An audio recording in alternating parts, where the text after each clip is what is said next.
Hello, I'm Ross Tayler, your host and guide for Sacred Sundays, a space to slow down, tune in, and return to what's sacred within and around you.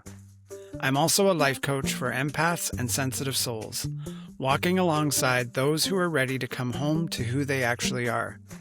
These conversations are part of fulfilling that purpose, a collective exploration of what it means to live in connection with the sacred. Some weeks you'll hear a sound-based offering to open the space. Other times we'll simply begin in conversation. However it unfolds, this is an invitation into presence, connection, and the beauty of the unseen. If these conversations find you, please subscribe, rate, and share so others can find their way here. Pour a cup of tea, settle in, and let's begin. Today on Sacred Sundays, our guest is Barry Samson. Barry is returning to Sacred Sundays so that we can continue the conversation that we started a few weeks ago. Barry and I have known each other for about 12 years.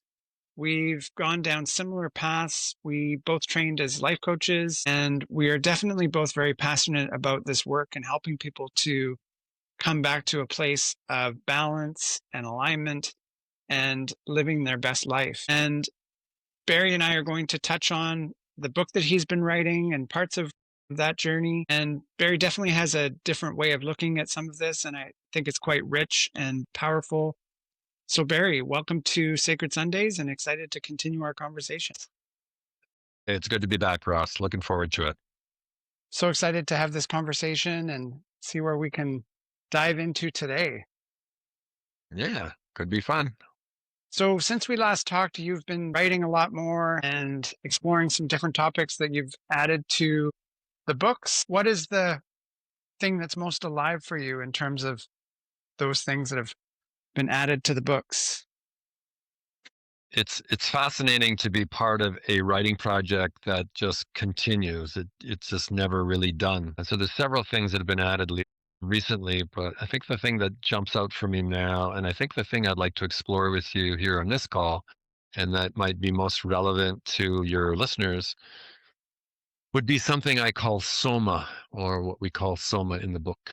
Soma would be this part of each and every one of us that is the home of wanting, and is this wise part of us that knows what we want and what we do not want, and that constantly guides us through our emotions. One thing that I've cited in the books are these relational imperatives that we must have in our life for us, first of all, to survive, but also then to flourish.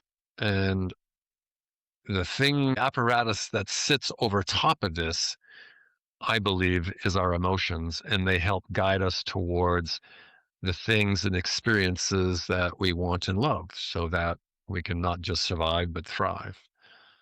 So focusing on this home of the emotional apparatus, I call it Soma, where the body itself feels. It's been fascinating to follow its wisdom and how it ties to even our rational selves. So I know a lot of philosophical texts will completely divorce the emotional realm from the rational realm. It's been my experience going through this writing process that they are completely intertwined, that there is something called cognitive desire, and there is this powerful pull towards, who sits down and drops out of their life for 4 months and does nothing but write? There's something powerful going on there. There's desire, there's fire there. And so not only am I writing about it, but I'm feeling it as I write it. So it's been a profound experience for me. And when you talk about Soma, you're talking about the more than just the mind, you're talking about the mind-body connection. And it makes me think about polyvagal theory and all this research into the nervous system and how we actually have had it backwards. Like we've given so much credence towards the mind, and yet the body is actually the majority of the equation. And I believe that's what, when you say Soma, that's what you're referring to, that body wisdom. And there's a lot of things going on in terms of somatic therapy, and Soma is a part of somatic therapy as well. Yeah, for sure. Soma references somatic in the body, and our emotions operate primarily through sensation. We feel something in our guts. We might have the hair on our arms go up, or we feel these shivers. So there's a lot going on under the hood. Mhm. And yeah, I believe we've shortchanged our understanding of our emotional capacities, and it has not been good for us. I think it's had an impact on how we treat people who are in emotional distress, whether it's depression or addiction or anxiety. People who are feeling a lot of pain, and somehow we have made wrong, or if not wrong, at least insignificant, the fact that this messaging system working through our body, the Soma, delivers messages, and part of our therapeutic response is just to kind of ignore them or make Mm. them wrong, which is just, it's not good for us. It's very unwise, I think, to treat a sensory system that's evolved over millennia as if it's just bad weather. These signals, what kind of things does Soma say to us that we don't listen to, can't listen to? What are the messages that Soma gives us? So a lot of people are going to maybe roll their eyes at this, but I believe she speaks to us in a binary language. She just likes and doesn't like. I refer to Soma as a her because that's just the way I operate. But so yum and yuck, that's Mm. kind of the whole menu. So we're either drawn to somebody or something, or we are not drawn, or we feel aversity towards someone or something. So I know a lot of people, probably people listening to this call right now, might be heavily invested in this notion that their internal world is so complex that nobody, including themselves, can actually truly know it. And what I think I'm bumping into in my book, well, it's now a book of books, is that, whoa, it's actually far simpler than we first thought, but still profoundly wise. All we need to do is befriend it. It's pointing us home. That's why it's there. That's why it has evolved within us. It's a navigational system so that we can, job number one, survive. But the cool thing is, it seems to me that Soma is also programmed with flourishing in mind. So if we just run the continuum, yeah, basic survival's there. We get it. That's cool. But it seems to be programmed in that if we get really good at it, Soma will lead us to a place that is so spectacularly friendly that we that I am even afraid to consider it. So we're not just talking utopia where a philosopher was somehow woke up one day and wished that things were better. This is a deterministic architecture that if we get really good at listening to it and follow its navigational instructions, it will take us to places that will just blow us away. And it's already in us. We don't have to create anything new. All we have to do is listen to something that's ancient and get really good at following its instructions. If we follow Soma's instructions, we will flourish. If we don't, we suffer. That's it. That's the whole menu. Emotional life gets simpler and simpler when we look through ourselves and our families, our organizations, and our institutions through this lens. Mhm. And when I think about what you're putting in front of me, like yum and yuck, it makes me think of move towards or move away. That's And it. and that gives me this image of a young child hiding behind their mother's legs when someone Right. approaches. Yeah. And I've always thought as adults we're like, oh, don't be shy, don't be shy. But what if that child is actually tuned into something that we're not? Well, totally. So those little people They have none of this cultural overburden that us older folks have. And that's how they navigate. They navigate according to Soma. So if they're reading the field and the field looks scary and the person that's being presented, go hug Auntie Thelma or whatever, and the kid goes, like you force them to, that's how we learn to not listen to Soma. And there are reasons why little people plugged into this ancient navigational system do not gravitate towards people that they detect as unfriendly or unwarm.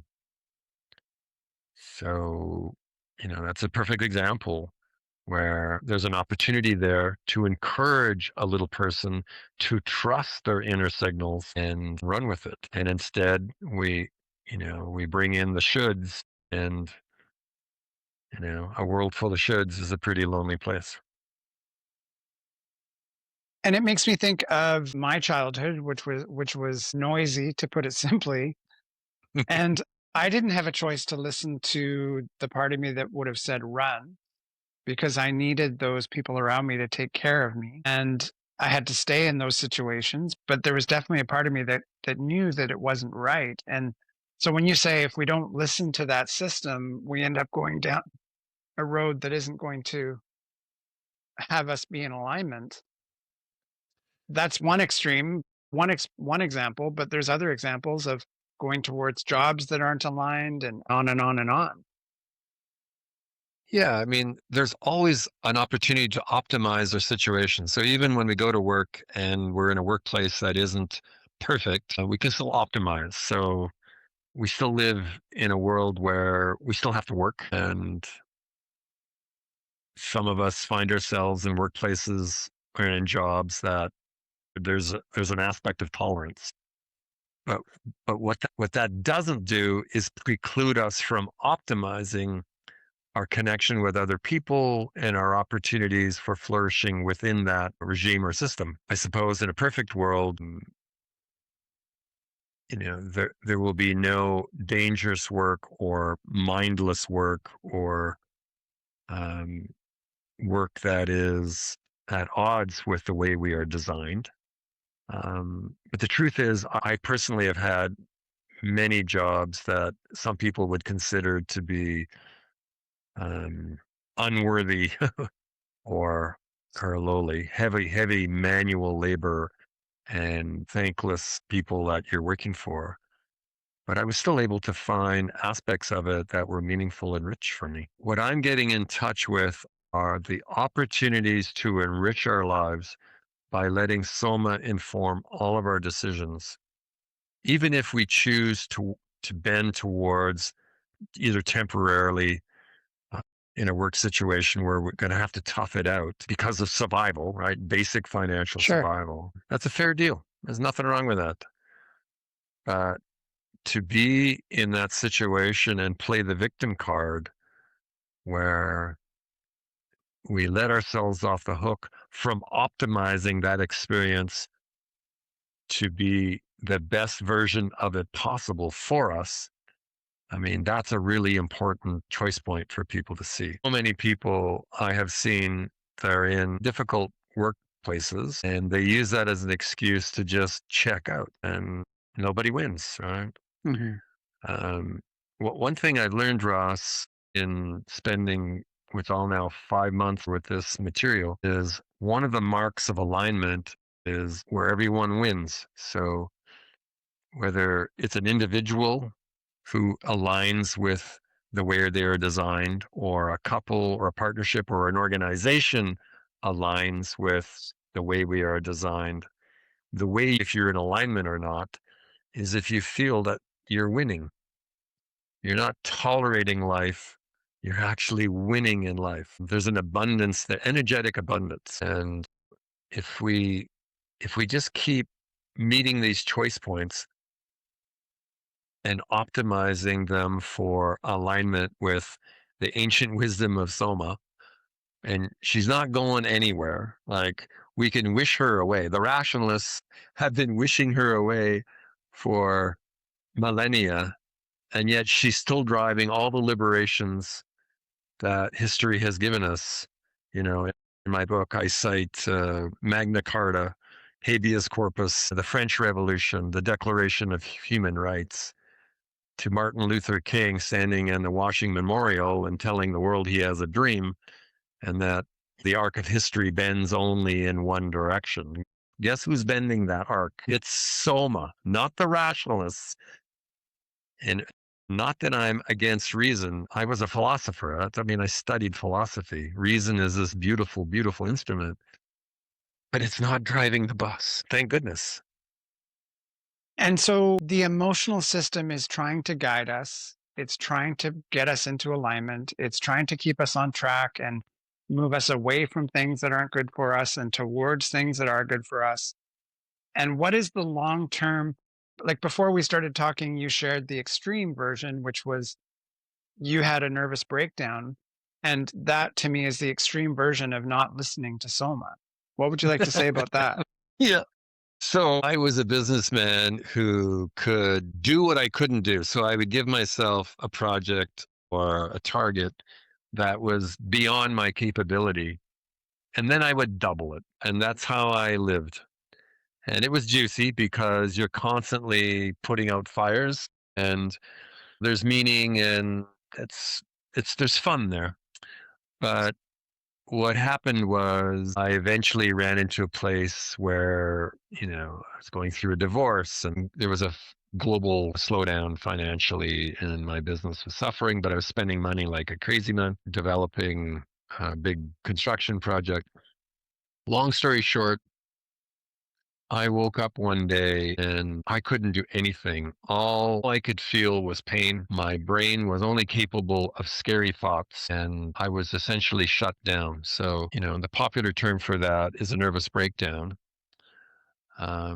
And our society tends to pathologize that and see it as something terrible. I don't at all. I see it as this amazing navigational system that told an individual who was completely out of control as far as his ability to listen to and apply the navigational signals from Soma, that it just sat me down one day and said, dude, you're done. We're shutting you down and you're going to stay there until you learn to listen. So that was the most painful about 4 or 5 weeks of my life. Well, at the beginning of it, I could maybe manage 4 hours of sleep at night, but by the end of it, I was down to about an hour and a half. All kinds of suicidal thoughts going on. There was a lump of shit in the bottom of my stomach that wouldn't go away. I had to tell my employees to run the company because I was completely incapacitated, and I just wrote it out. And it did not leave me until I promised it and myself that I would do anything to feel better, anything. And once I completely surrendered, the condition, this powerful emotional storm started to abate. And then once I got clear-headed and the pain started to go away, I made big changes in my life. I sold my company within 6 weeks and never looked back. So since then, if Soma so much as whispers to me, I stop and listen. And if the problem is a relationship that either needs to be fixed or ended, I will either fix or end it. I do not negotiate. I do not wish Soma to be more gentle with me. She's my, well, she's my tyrant, and I listen to everything she says. Mhm. And life is easy now. And what is the arc of that? Because I think this is a part of us that whispers before it shouts.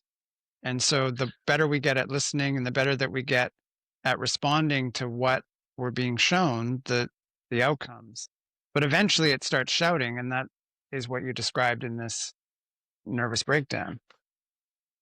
Yeah, so nobody likes to hear the words deterministic, but here I am after spending 4 months of doing nothing but chew on this stuff. This process and this architecture that Soma is connected to If we align with it, we flourish. If we defy it, we suffer, is profoundly deterministic. There's really no choice. I mean, you could say, yeah, there's choice in there. You can choose to break all the emotional laws that you want, but you are not free of the consequences. So why even talk about freedom to begin with? It just sort of, the notion of freedom becomes irrelevant at that point. This notion of freedom was a very big thing for me, certainly in university.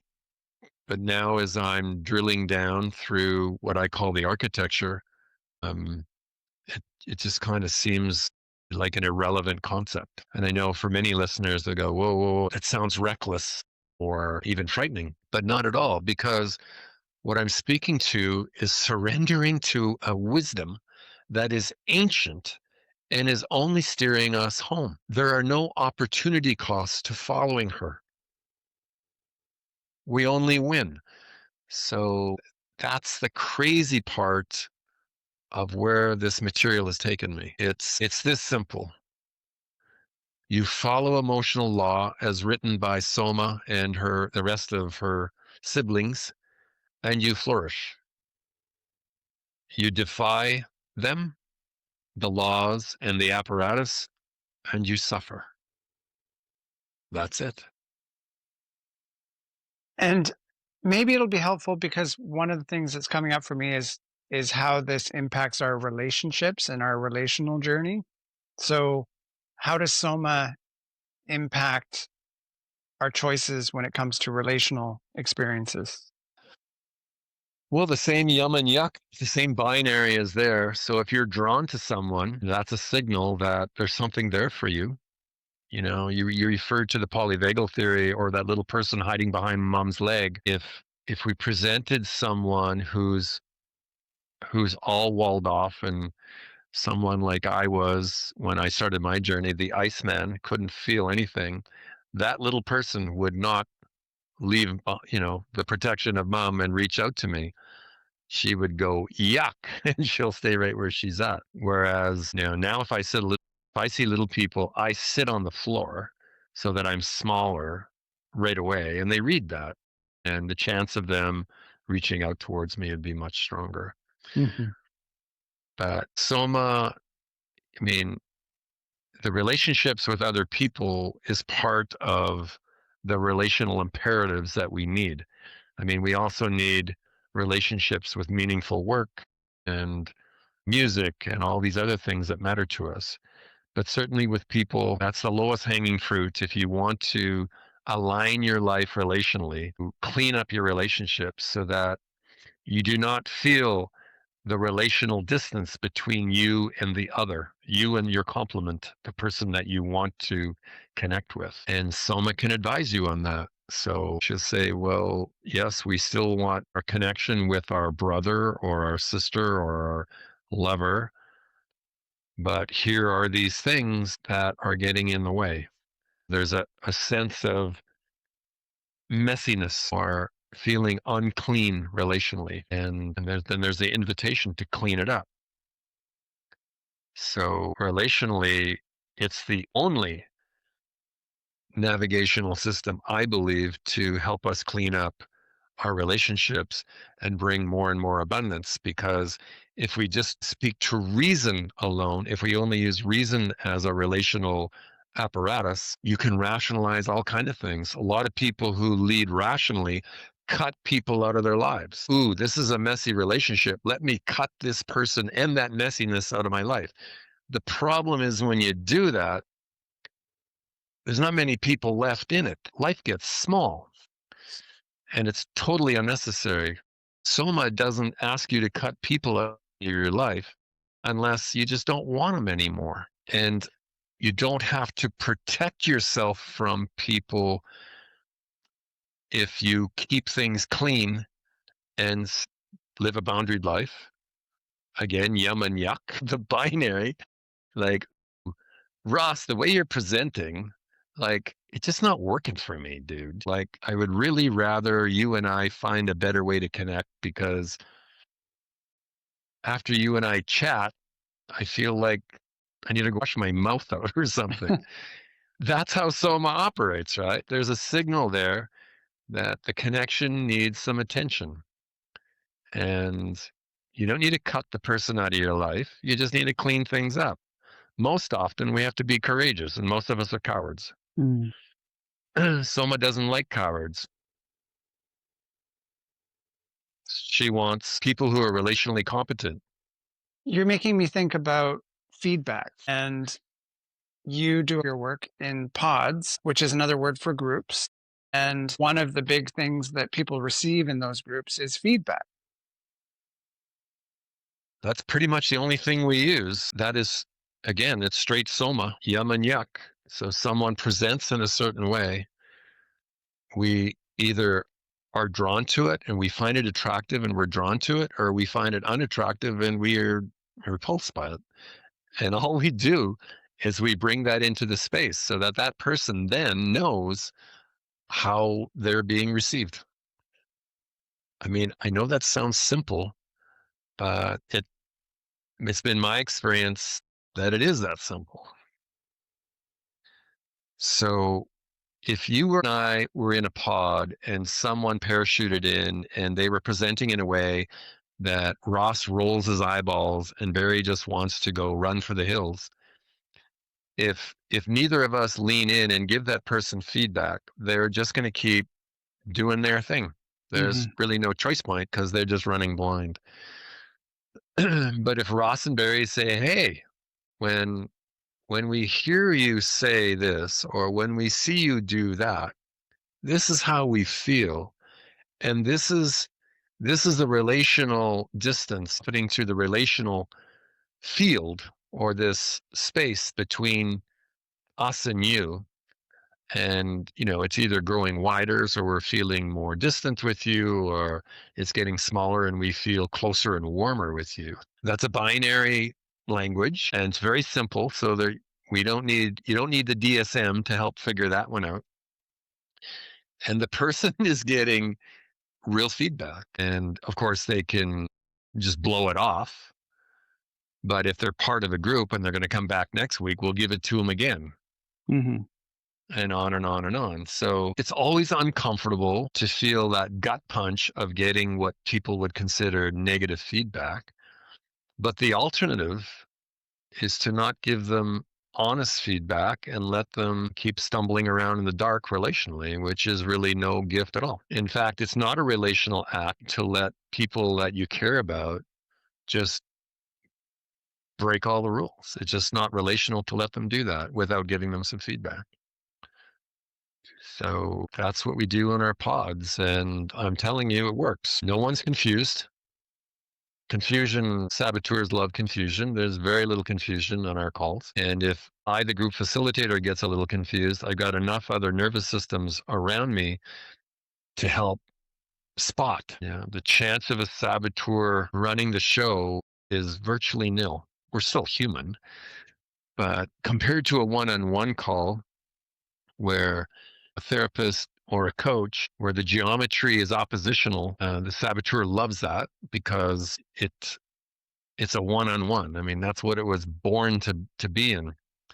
With group facilitation, when the reason I love it is we can completely bypass the saboteur entirely and just ignore it, and with the person's permission, gossip about them in front of them. So we can speak directly to the saboteur without engaging it. So as a practitioner, it's just easy. It's easy and fun. And we are using our intuition, like our internal somatic hit, is what we're mainly bringing to the space that offers the other person the opportunity to align, or at least sit outside of alignment, but with feedback. Hmm. So extremely simple. I want to challenge you a little bit, and also share a quick little story about how I asked for feedback based on feedback I received at my men's group. There was one man who gave me some feedback outside of the group, and I brought that to the group and said, hey, is there anybody else who feels the same way about me and my ways of being? And sure enough, three more men spoke up and said, yeah, this is what I see. This is what I see. And so it became undeniable that there was something that I needed to look at. And in that context, it was men that I felt relationally safe with. I felt aligned with them, and we had built that connection. But I can imagine that on the other side of that, if my nervous system has been trained to not trust people, and that I've had experiences where people have not been giving me kind feedback and it's been abusive in some way, I would be moving away. So it's like, how do you see that dial moving towards connection? Is it simply that, oh, when I have that feeling of yum with these people and I get feedback, then it works for me and I can start to change these old stories? Is it that simple? Well, I mean, the saboteur doesn't like what it doesn't like. So I think what you're asking me is, first of all, if we bring what others would consider negative feedback, like, we don't like this, we find it unattractive, that somehow we are not steering towards connection. Is that Yeah. what you're positing here? So I guess what I'm curious about is I've had lots of experiences over the course of my life where people didn't have my best interest in mind. And so I was getting negative feedback from those people that wasn't supportive and wasn't helpful. But I also didn't have the ability to tune into my yuck and move away from them for whatever reason, whether it was school, whether it was relationships. So it must take some time for our body to retune to these new experiences and feel that level of safety. For sure. Like, I don't call our groups an alignment forge until till we've what we call feathered the nest, till we've all leaned in and we can now lean on and sort of trust each other's signals and intention and that sort of stuff. And that process takes anywhere from 2 to 4 weeks, I find. Sure. But I mean, once you're there, it's just there, and Mhm. it's as dependable as the weather. I mean, you can just lean on it. The most important thing, maybe for a listener to hear about, is once a person has created what I call an alignment forge, where we've seen and witnessed enough stuff to know that we're not trying to tear people apart, rip them open. We're trying to help them align. So once they see that and feel that, then when they get feedback, then and again, we ask if they want feedback, right? You don't just give it. You say, "Hey, Ross, are you open to some feedback on that?" And if you say no, then we don't give it. Right. But if you say yes, we can say, "Okay, this is a grown up. He said yes. Let's give him the feedback." Mhm. And guess what? A lot of people mistakenly will think, well, that's really not moving towards connection because you're giving poor old Ross something that's uncomfortable for him, and he might stew on it for a bit. And who knows, he might even say, screw this, I'm out of here, I'm done. But it's never happened to me so far. People, even if it's uncomfortable, they will sit with it for a while and then create from there. And there is no true connection without authenticity. If I keep saying, hey, no, you're okay, Ross, don't worry about it, I'll just tolerate this part of you. You can't, like Soma says, well, no, you can't do that. She just says it's either clean and honest or it isn't. It's Mhm. either relational or it isn't. So suck it up, bring the truth, and let the cards fall where they may, especially if you've been given permission to, share. The Haven knew that in spades. So when you're doing a come alive at the Haven, the first thing they do in a group is have you share a positive, and then God forbid after that, everyone has to share a negative. And they do that because that's the way home. That's how we can bring it all. And that's how we close the relational distance between people rather than create a world full of people where we do lonely together. I mean, it's just ridiculous. I mean, it's making me think about what refer to as the loving slap of the elder. And this is something that when I was a kid delivering papers on my street, every once in a while I'd get to sit down with one of the elders on my route and have a conversation. And there was this fierce truth that came forward. You would ask a question and you would get the truth. And somewhere I believe we lost that connection. We lost that voice, or at least I did. And what you're describing is like a welcoming back of that in this way. And we can't see ourselves accurately. We need to have feedback in order to move forward.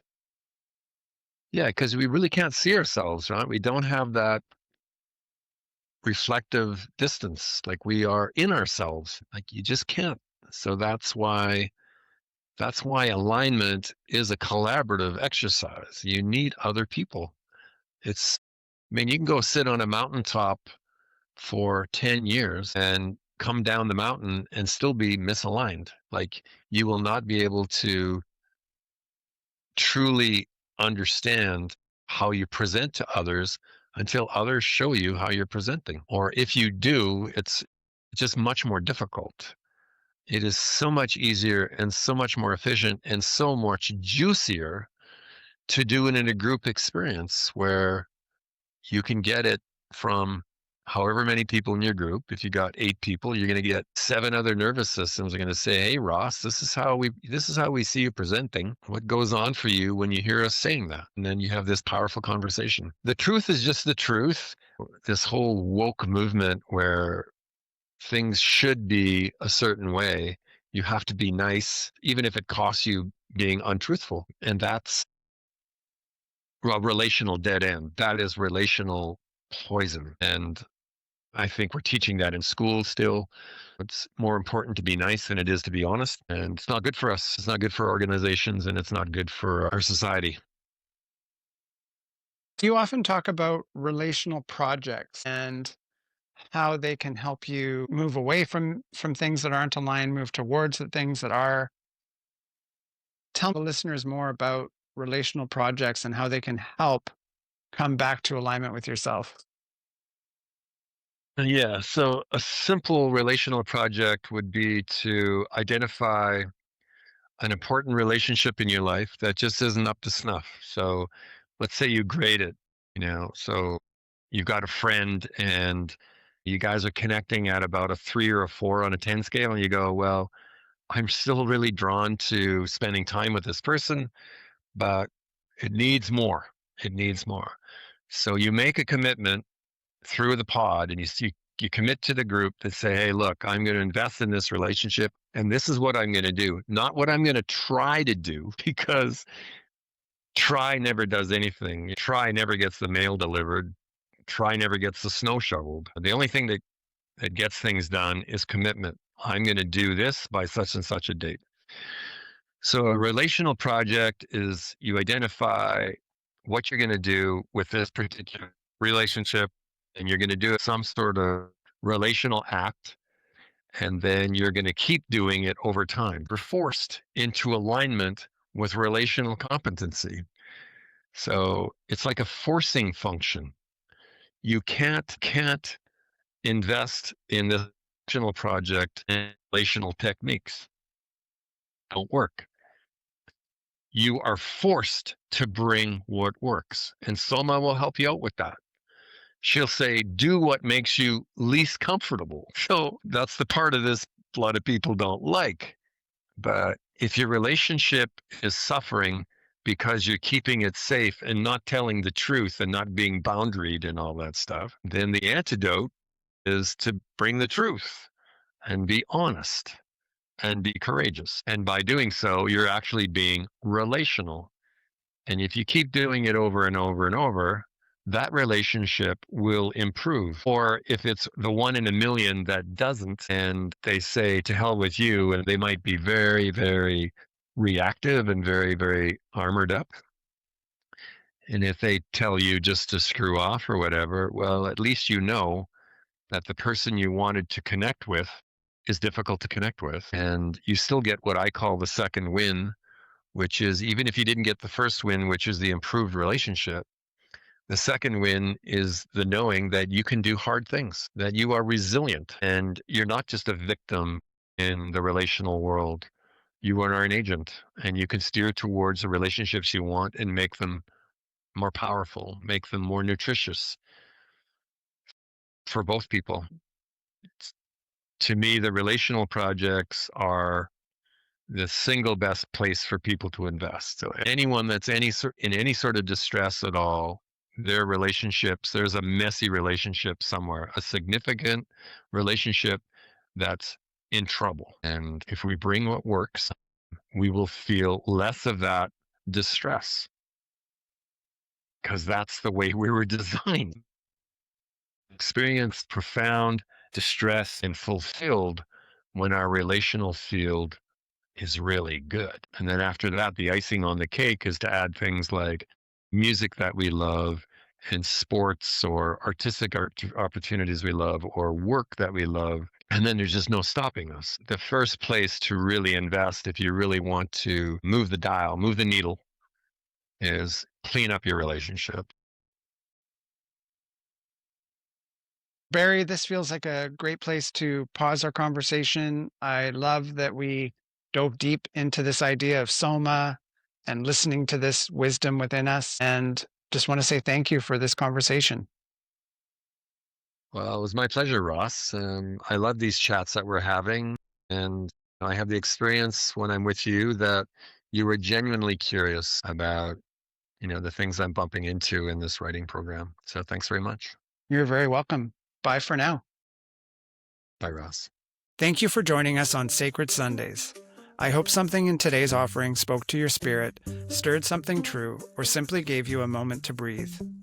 If this conversation resonated, please subscribe, rate, or share. It truly helps this work reach the people who are meant to find it. If you'd like to step inside my world a little further, I host a free live practice 3 mornings a week called Start With You. Just 20 minutes on Zoom to return to your own energy. Everything you need can be found at the link in the show notes. Until next time, may your day be slow and sacred.